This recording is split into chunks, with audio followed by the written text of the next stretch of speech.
kon dégloo di leen ma way sa bindu maam Seex ma fu Ansaar samaam jalaalay xoole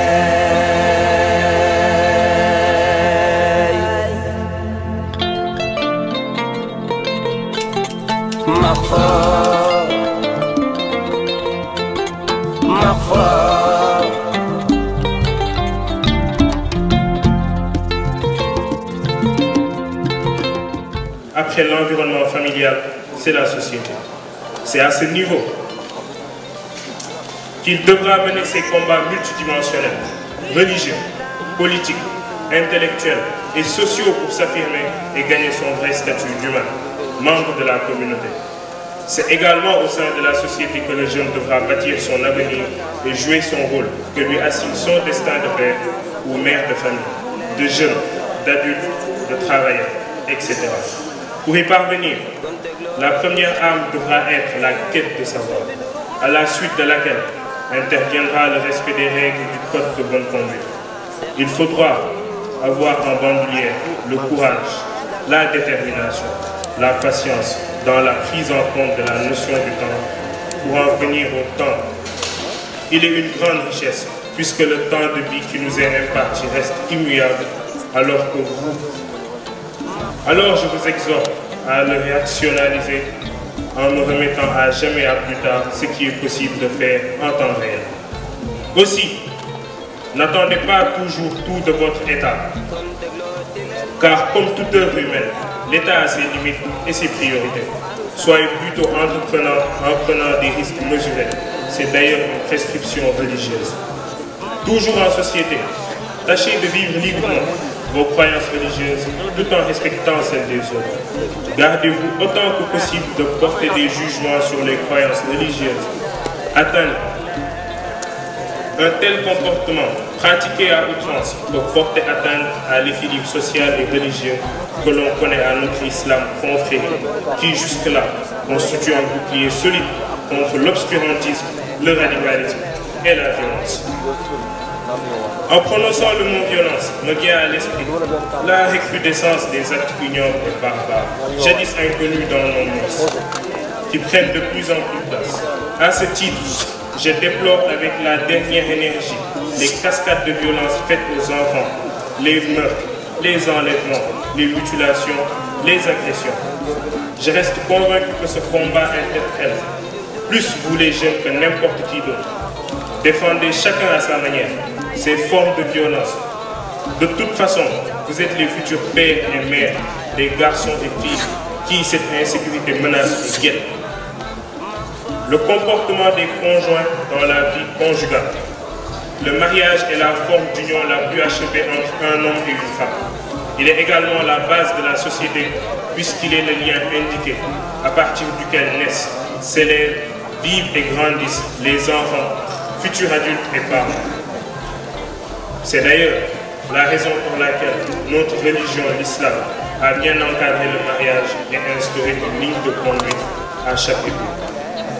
À ce registre, ma conviction est que si les recommandations du prophète sallallahu alayhi wa sallam sur le mariage sont scrupuleusement respectées, la vie en communauté ne s'éloignerait jamais de l'harmonie et de la paix. Malheureusement,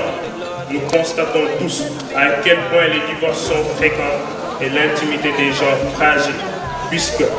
pouvant à tout moment et par l'alchimie d'un simple clic être balancés dans les réseaux sociaux, ce fait nous rend tous à la fois fragiles et nous rapproche de façon anesthésiante du comportement animal. Or, l'homme est le seul être visible sur Terre doué de raison. Alors, je vous recommande, vous les époux, d'être plus tolérants, moins matérialistes, moins passionnés et plus discrets. Les enfants et les familles unies par les liens du mariage doivent être préservés autant que possible. Je termine ce message en vous remerciant tous autant que vous êtes, tout en vous témoignant encore une fois ma profonde gratitude. Que le Tout-Puissant répande sur vous, notre cher pays, le Sénégal et le monde de sa miséricorde. Signé Chérif Marc Aïdara.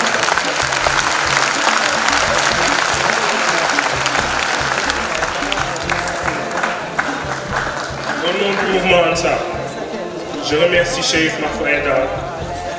pour la mentalité qu'il a instaurée en nous.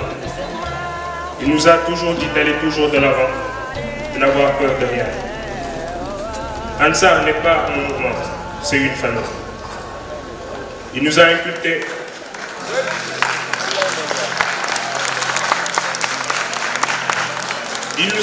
un mental de paix et nous a mis dans les conditions sine qua non de réussite. Alors nous les jeunes, entreprenons et soyons plus réalistes. Merci. Salam alaikum.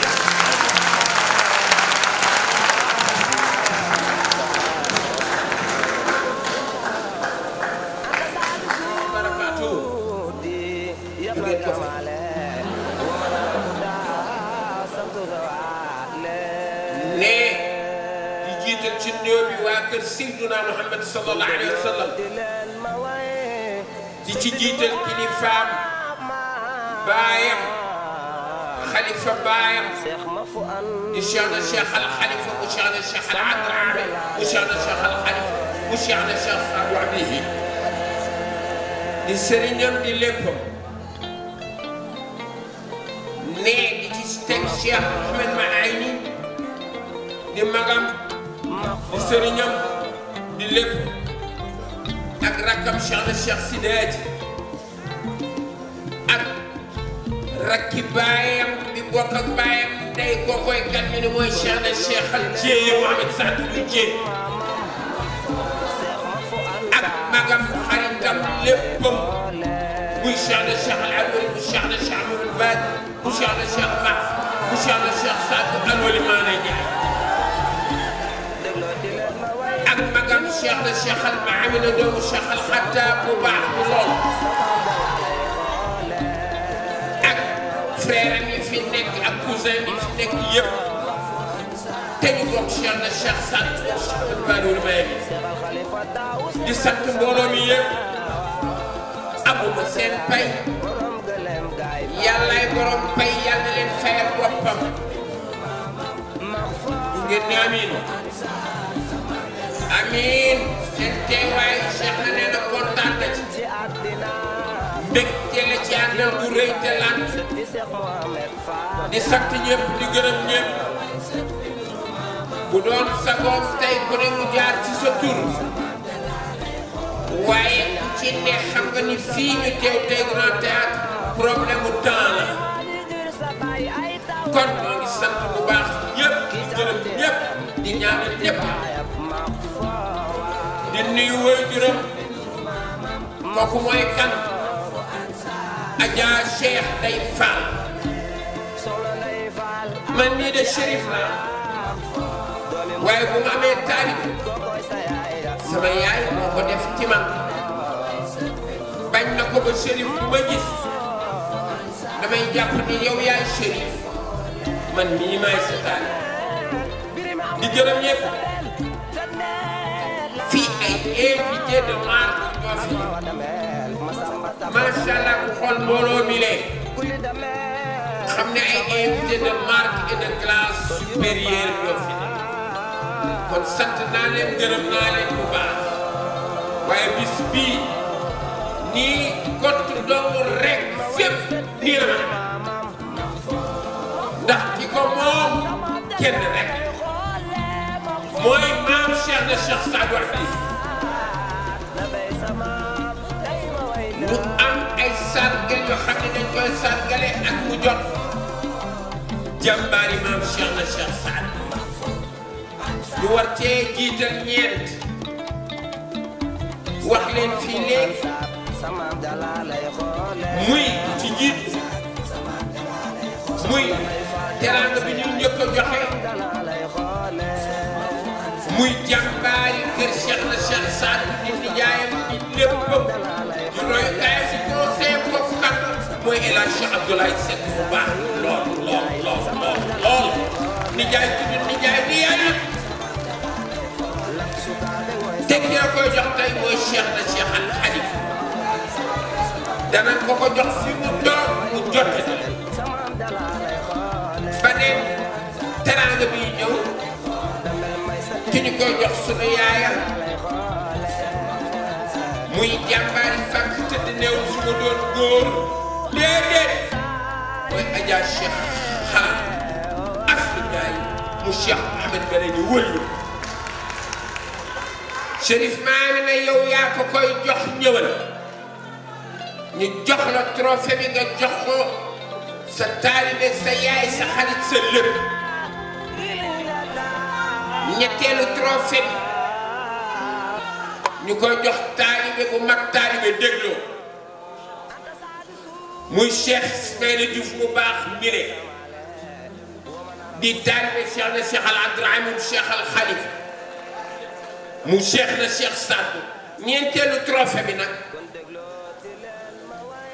ki ñu koy jox mooy kan néewul su ma doon góor 1956 bari na 55 ca cat la ñu buddi Cheikh Aboubacar Doucouré cap-verdien officier de l'armée française de la France d'outre-mer Cheikh Talibé ni ko garaat yi dagg naa ko garaatu yàlla laa lay jox déyal mu téye kurus gi mu def la muy def ci moom kooku nag doomam Tidi Yacine Cheikh Yacine Doucouré trophée bii ñu koy jox dañu bëgg nga sargaleel ñu ko ki nga xam ne moom kenn la Cheikh na Cheikh Sadou muy sa doom sa xarit ki lay jàppale ci liggéey Cheikh na Cheikh Sadou ni la yaay bàyyil ma dem di jàmbaari Cheikh na Cheikh Sadou ni la yaay bàyyil ma wéy muy Cheikh Ahmadou Bamba Diagne Khadim Diagne mu Cheikh na Cheikh Sadou yeneen trophée yi dinaa leen tudd ndax dañ leen bëgg a bett mbooloo mi ñëpp xam kon ñoo ngi woo Cheikh Abdoulaye Seck ak Cheikh Ismaïla Diouf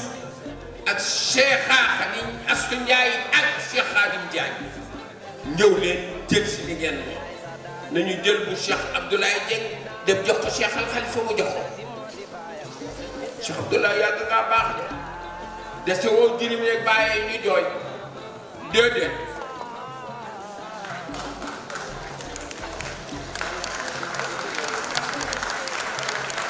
ñi ñuy jox trophée jàmbaari Cheikh na Cheikh Sadou la ñu leen tàcc rek jàpp may leen yoon wi télévision yi mën a jël may leen yoon ñaareelu trophée bi Cheikh Astou Ndiaye mu Cheikh na Cheikh Ahmed Bale ni wëlluwa Chérif Maamina moo ko koy jox ci centenaire u Cheikh na Cheikh Saad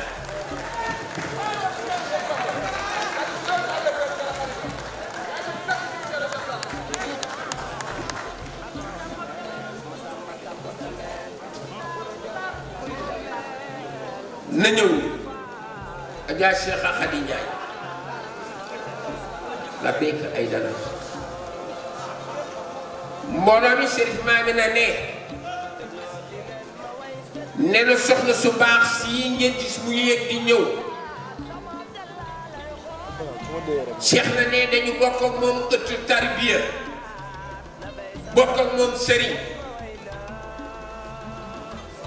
Cheikh Mouhamed Malayni defar ko mu mën ci kër Cheikh Mahfou ci jumaa yi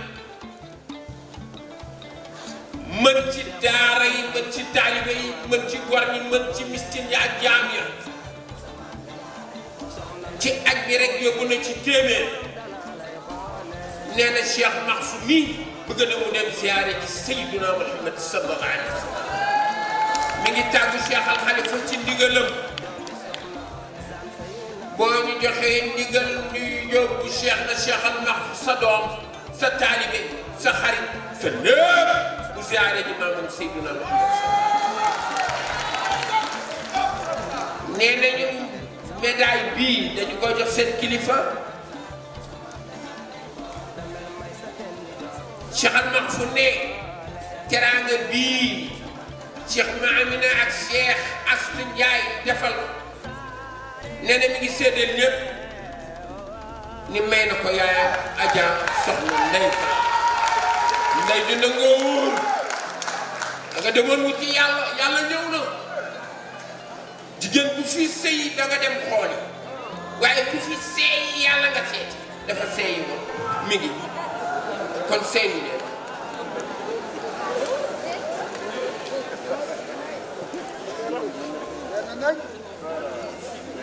mbooloo mi trophée bii ki mag ci kër Cheikh Mahfou ci sët jóge ba Daaru Salaam ñëw waaye Cheikh Maami ne yaa xam lu baax waaye nit day joxe cër bu dul joxe cër doo am cër bu toppewul kenn ne dañu koy jox seen mag bii mu jox ko Cheikh Astou Ndiaye mu Cheikh Ahmed Malay ni wàllu bismillah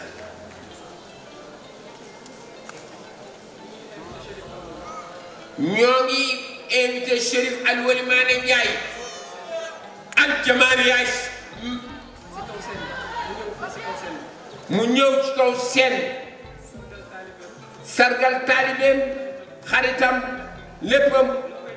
moo koy liiral ba Cheikh na Cheikh Al Alwali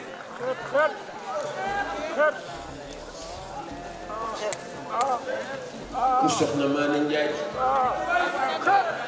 mu Cheikh na tuufee ni ni wël yu jigéen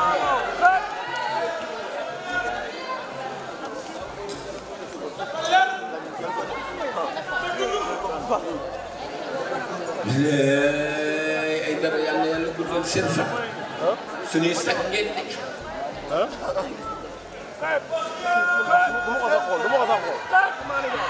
di dëgg yaa ngi ñu jàngat ci wilaaya ni ngeen bokkee ci maam ni ngeen bokkee ci jikko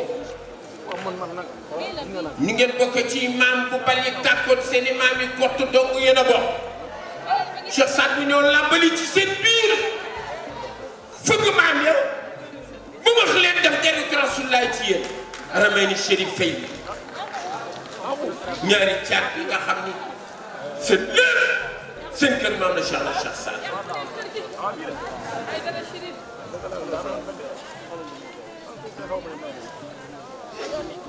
Idrissa Fall bu Jamariya Islamiya taalibe Chérif Mahfou Ansar bëgg néegu magam Cheikh na Cheikh Al Alwali ni déedéet taalibe Cheikh Al Mahfou Ansar Idrissa Cheikh Alioune Seck gaynde Nguraan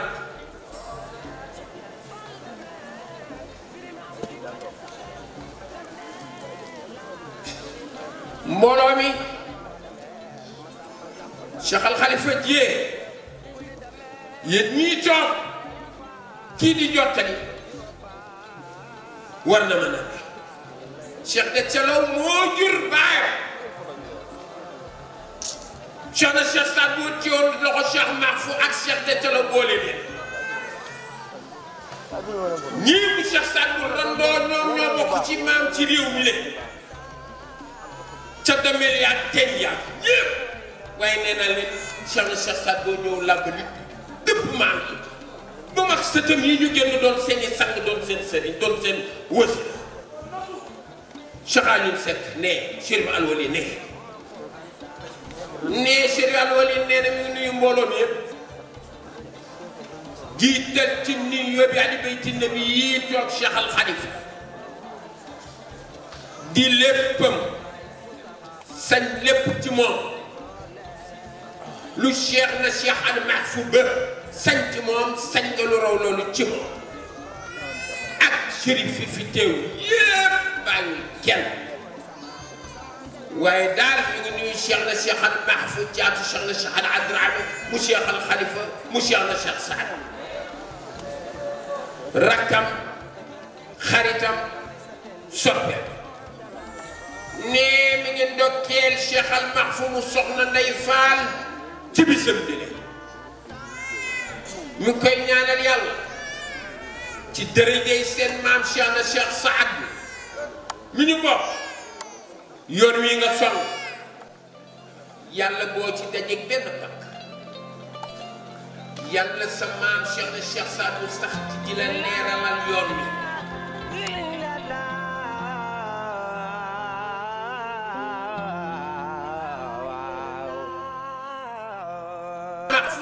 Cheikh Alwali nee na sëñ Idrissa ñoo bokk njaboot di yow ñaar mu sañ lépp ci yow nga sañ lépp ci moom nee na bii nga xam ni léegi Cheikh Assou Ndiaye ak Cheikh na Cheikh Maami yëkkati nañ ko jox ko Cheikh Mahfouz mu jox ko yaayam Cheikh Adja Ndeye Fall Cheikh Alwali nee na jox na la ci 1 million ndox waaye ndox waaye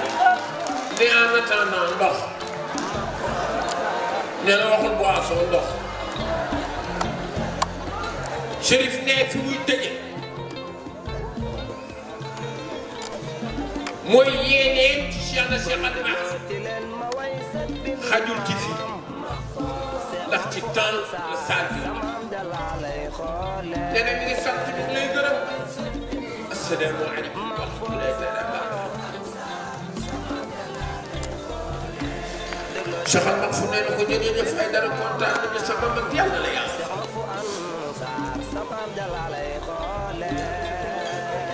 ñoo ngi siiwal ñetti teraanga Cheikh na Cheikh Al Hadrami nañ du maamin ex Cheikh na Cheikh Al Hadrami doomu Cheikh na Cheikh Al Wulada Cheikh Mahfouz Fall nooru dina taalibe Cheikh Xattaar ñaari trophée Chérif yi Cheikh Sidaati doomu Cheikh na Cheikh Saad ak Cheikh na ñoom ñoo leen koy def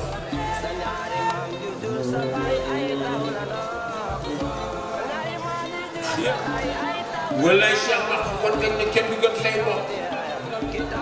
Cheikh Mahfouz Fall nooru dinaa ko di jàmbaar ci lislaam jàmbaar ci kër yoonu maamam Cheikh na Cheikh Mouhamed Fadel Cheikh na Cheikh Saad di taalibe ci kër Cheikh na Cheikh Al Mahfouz doomu Cheikh Abba mu Cheikh Mouhamed Fadel Maami di lépp Cheikh Xattaar te njabootu Cheikh na Cheikh Mouhamed Fadel yëpp sotti la ci ak def ndax liggéeyal maamam Seydina Muhammad sallallahu alayhi wa sallam dañ koy jox Chérif Dieye sama baay sama nijaay sama xarit mu jox Mohamed Saad Bou Dieye Mouhamed Limam Cheikh na Cheikh Mouhamed Fadel Maami Lamina Abdaati Cheikh Mouhamed Fadel Maami Mohamed Saad Bou yije Cheikh na Cheikh Saad Cheikh Mouhamed Fadel Maami wallaay kenn du gën say di sargal sama taalibe di soxna Awa Fay mu baax am na ñëw jël si trophée Cheikh Al Khalifa ma koy def soxna Awa Fay anam ñëwal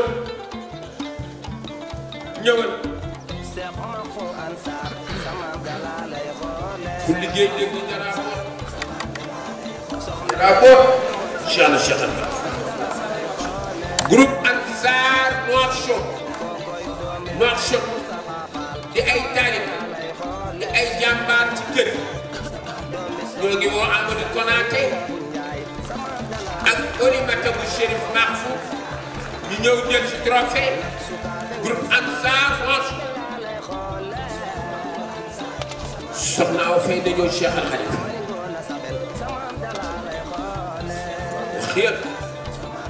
baneen trophée soxna Jaara sama kay taalibe Cheikh Al Khalifa ay dara ca Nouadhibou ñu jox ko sëriñam mu jox waxeet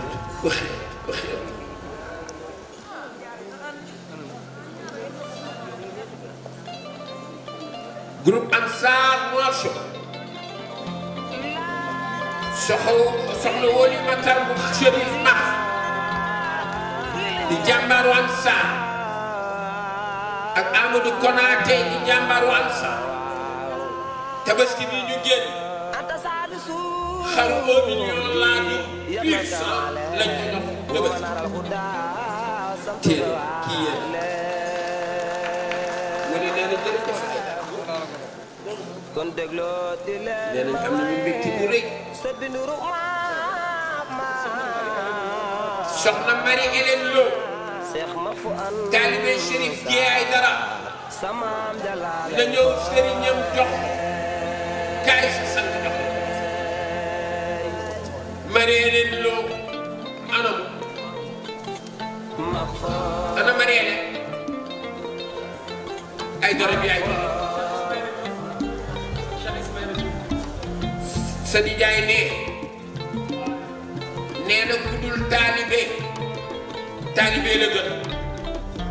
kon dégloo nee na misaal bi mooy binduru maamam Xaadim Jaay Seex ma fu an saar samaam kuy jalaale taalibe rek fii Grand Théâtre tey bu yoo maam Cheikh na Cheikh Saad jëlal Xaadim Jaay def ko muy sa royukaay Seex ma fu an saar samaam jalaale trophée Cheikh Ismaïla Diouf Cheikh Al Khalifa ko def Marie Hélène sa trophée sa sang la ko jox Chérif Dieye Aïdara Chérif Dieye mooy xolam mooy sëriñam mooy sang mooy lépp te mooy baayam nee na ginnaaw ay doom Marie bi mooy caat kuy taw Umu Xarit nee na Umu Xarit ñoo may taw ni ñuy caat ak a fort nee na yeneen teraanga yi ñu génn Cheikh bu na nëgëy taalibe Cheikh na Cheikh Mouhamadou Hassana mu Ndar Mouhamad Limam Dieye Cheikh Mouhamadou Maali ak Cheikh Daa Dieye taalibe Chérif Goudiou Aïdara seen teraanga ana nee na bii ñuy tëjee nee na ambassadeur kër Cheikh na Cheikh Saad moo ko moom Cheikh Thierno Cheikh Mahfouz na ñëpp jóg tax ñëpp man Cheikh na Cheikh Saad moo ko def mooy sama fii mooy sama fay mooy sama lépp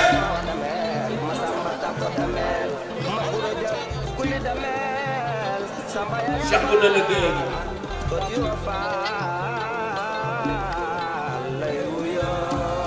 nee na tantam xaritam soxna Aminata Diop bu Ndar Cheikh Al Khalifa sang moo ko koy jox aussi am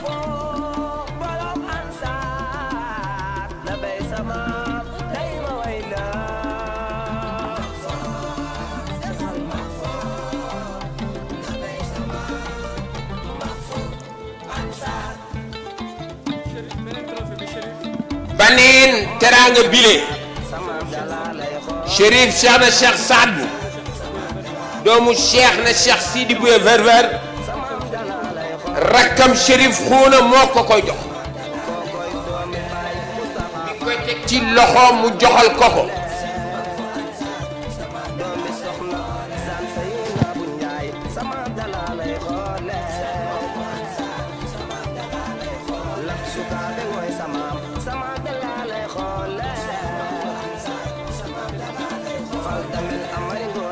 Cheikh na Cheikh taalib yi ñu koy wax Cheikh na Cheikh al daamu Cheikh na Cheikh Saad Bou Bambari gërëm naa ñëpp mi ngi ci jotaay ñu jox tàggkatu Seydina Muhammad sallallahu alayhi wa sallam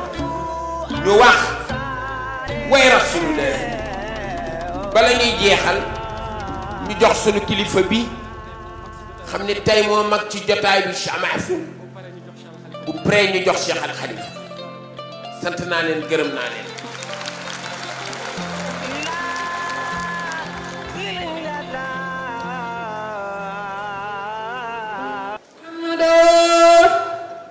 سيدنا محمد اللهم صل على سيدنا محمد سيدنا محمد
ala xaadime kay leen ñu dem Daaru Salaam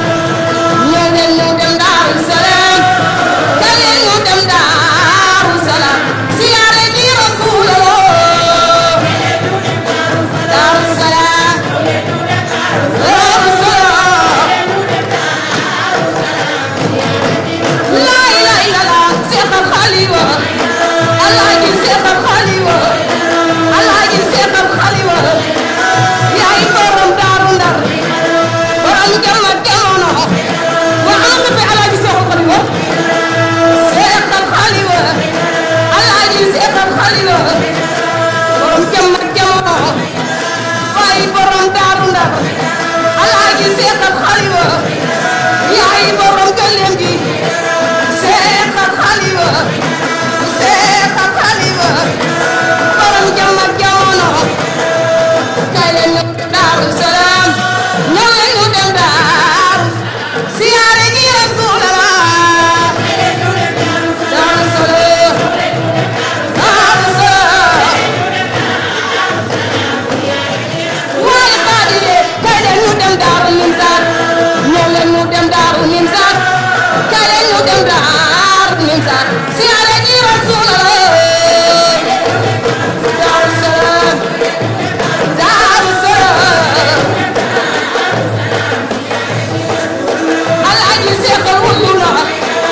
Seexal wullu na macha allah.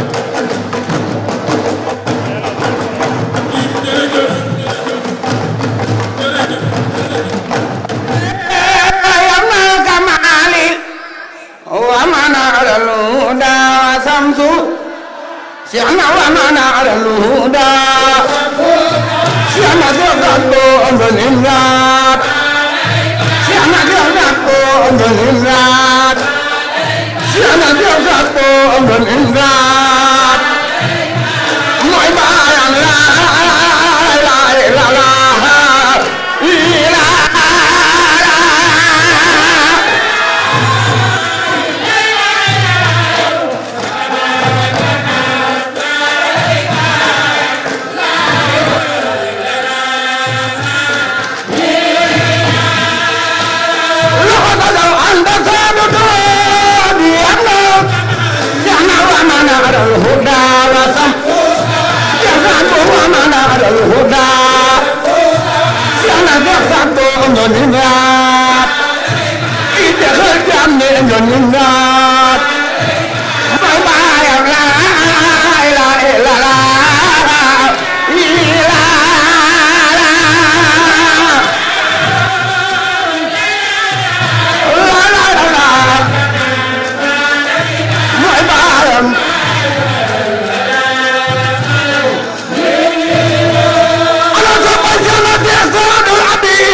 amul morom yàlla moo ko matal moom xaw su saali yàlla dëggal wax ci ma wax yonent bi roy ci li yàlla wax waaw yàlla yëpp seede ma wax dëgg la ku jóge ci yàlla ni pour saali ruhiyat moo fi axlaaquka bil waxta bil fisaali ay santu santi ñëw na jàppal ci moom raw nga du mooyu ko bett la rasul imaani saali la sadul imaani Cheikh Saliou la waaw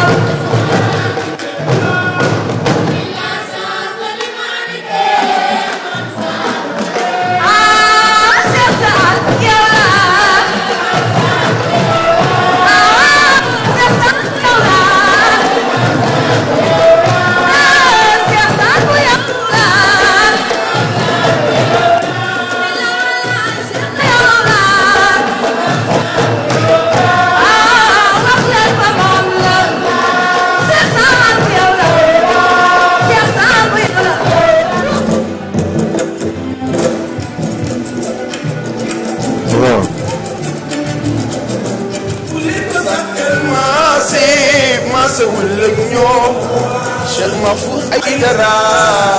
borom Ansar waaw aca loxo yi waay Cheikh loxo ca kaw loxo ca kaw maase wul ak ñoom Cheikh Mahfouz Aïdara borom Ansar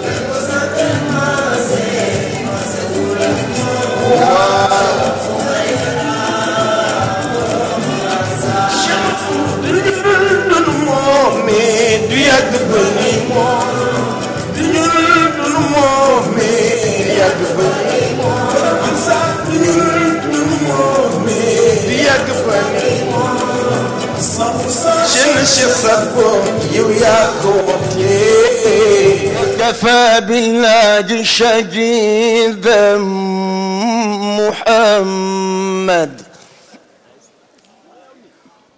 وكفى بالله شهيدا محمد رسول الله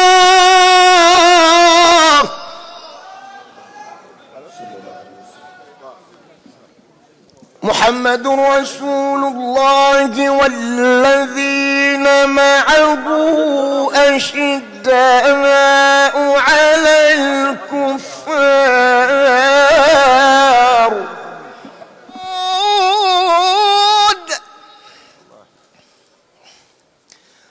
ذلك مثلهم في التوراة ومثلهم في الإنجيل كزرع أخرج شطأه فآزره فاستغلظ فاستوى صدق الله العظيم. مشيخنا الشيخ المحفوظ مشيخنا الشيخ محمد فادل مشيخنا الشيخ محفوظ بطالب الخيار جيلي مختار شيخنا الشيخ محمد فادل نينا بلا موي wax bu sori neena Cheikh Mahfouz ngi ni toog ak ñun neena ak taalibe yépp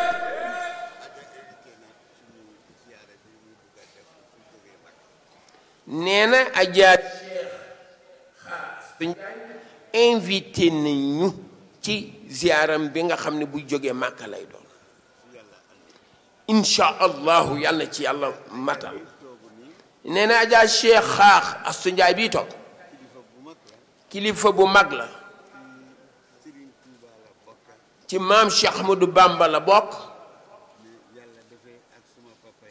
waaye yàlla daf ko booleeg ay papa moom Cheikh na Cheikh Ahmadou Fadil mi lay Cheikh Mouhamed Marayni waliwa ak Xataab mi nga xam ne moo meññi Cheikh Maamina mii toog ñoom guddeeg bëccëg ñooy ànd moo tax bi mu ñëwee ren ca jàmmalaay Cheikh Maamina bi Cheikh Astou Ndiaye di ko yóbbu Màkka ren nee na li mu mën a wax ci Adja Cheikh Astou Ndiaye dañuy foog daf ko gërëm déedéet gërëmu ko lu mu mën loolu laa ko wax li muy jëfe moom laa ko wax pour yóbbu nit Màkka ngir yàlla kooku rek nga foog ni loolu rek lay def fekke lu baax li muy def bari na lool lu raw loolu du wax dara boolewul dara ak wax xol bu rafet la koy defe te yàlla rek tax ne sunu mouvement bu mag bile daara ji di daayira bii di Ansaar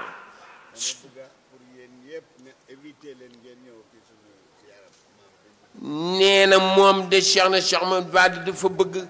daayira beeg ñun ñëpp ñoom Cheikh al Khalifa ñëpp sunu kilifa yi ak Cheikh Mahfou mu invité ñu ca ziar bu mag ba ñuy defal ma nee na ndax dégg ngeen loolu nee na Adja Cheikh Astou Ndiaye bile lépp lu mu sa def da koy xeeb ndax yàlla rek a tax muy jëf nee na buy joxe dara day wax mais bu defee dara bëggul sax wax da koy bëgg a jëf rek ngir yàlla te kenn du jëf ngir yàlla ba mu niin nee na incha allah Cheikh Khady Ndiaye Astou Ndiaye bii ñu gis ku baax la amul maro moo tax ma bëgg ñu ànd ak moom dem Daaru Salaam waaye ren bu yàlla defee mu jóge Màkka ba ñëw bu ziyaaru Daaru Salaam jotee dina ko wax Cheikh Mahfou mu wax ko ñépp ñaata mooy dem Cheikh Mahfou ko xam ak ñun ñii ñu ñaan suñu borom guddal fanam lool te dolli ko wér su amee gudd fan ak wér képp koo xam ne xam nga ko di nga ni man daal yéex naa xam ak su njaay mu baax bile ne na gërëm ma ko de ku baax daal la ñoom nee na daal xol bu rafet la yore nee na yàlla ak Seydina Muhammad sallallahu alayhi wa sallam ak ribéy ci nabi ak maam Cheikh Ahmadou Bamba ak waa kër Cheikh na Cheikh Mouhamed Maleyni waliyu wa ak Chérif Xataab di wéyjuru Chérif Maamina mi ñu ñaan yàlla guddal fanam muy tekki intellectuel yu mag yi dina na gis nañ ci ñaari question benn kan mooy Cheikh na Cheikh Saad Bou qui est Cheikh na Cheikh Saad Bou deuxième laaj bi mooy lan la 100% di tekki Cheikh na Cheikh Saad Bou ak lan moo boole Cheikh na Cheikh Saad Bou ak 100% lii foofu mu leer waaye ñëw rek tëgg way dem mu neex lool ñu dem waaw 100% Cheikh na Cheikh Saad Bou lan lay tekki alors ko mu war a jaar ci internet bi Facebook yi yóbbu ko à temps réel waa Chine waa Paris ñëpp di ko dégloondoo il est important et nécessaire que les gens sachent quelle est l'unité entre Cheikh na Cheikh Saad Bou et 100%. Cheikh na Cheikh Saad Bou 100% par rapport à quoi ci lan la 100% ci lan la Cheikh na Cheikh Saad Bou 100% ci lan voilà kon xam nañu Cheikh na Cheikh Saad Bou mais 100% bi wax dëgg yàlla war na mën a dugg ci liggéeyu Cheikh na Cheikh Saad Bou d'abord digganteem ak boromam boo gëstoo di nga ne waaw Cheikh na Cheikh Saad Bou foofu am na fa 100% ndax nee na yaa man yaqisuna bi miqyaasil bashar taqaasar an al amra anka mustatar li annana ghaybun fi ghaybin yàlla def maa boole ci boppam moo ñëmal ci boppam kon foofu 100% la de waa digganteem ak rasulillahi nag mu ni wa anna rasulillahi jaddi haqiqatan en vérité le prophète Mohammed est mon véritable grand-père voilà foofu it 100% la waaw digganteem ak Cheikh na Cheikh Ahmad Fadel foofu nag le 100% gën a frenk la yow ci naka xalifa Baye mooy sëriñam mooy léppam juróom ñetti weer ci la wëy juróom wuy ji yàlla sunu boroom moom mii moo ko yar moo ko tarbiye moo def lépp ci moom moo ko ne Cheikh Mahfou jiitul maa ngi sa kan maa ngi sa ginnaaw maa ngi sa nijoor maa ngi sa càmmoñ maa ngi sa kaw maa ngi sa suuf kii mu dendal nii di sëtu Cheikh na Cheikh Mouhamed Malayni di rakk ci Cheikh al Khalifa man ma jébbalu woon ci woy juram Cheikh na Cheikh Saad Bou doomu Cheikh na Cheikh Mouhamed Malayni mu Cheikh na Cheikh Saad Bou le grand lecteur donn ko ci baayam baayam Cheikh na Cheikh Adramé jébbalu woon ci baayam Cheikh na Cheikh Mouhamed Malayni mu Cheikh na Cheikh Saad Bou woy juram génn àddina moom Cheikh Mahfou mu ñëw di ko jaale si yeeslu ci moom waaye di seedeel yàlla di seedeel jullit lépp ci ndigalu Cheikh al Khalifa bu ko ni woon bul jébbalu fenn duma jébbalu fenn moom daf leen ni kër na bu Cheikh na mooy sunu lépp mi ngi mel ni kat boo fa demee kër Cheikh Adramé nga génn duggaat kër Cheikh Adramé di leen ñaanal yéen ñëpp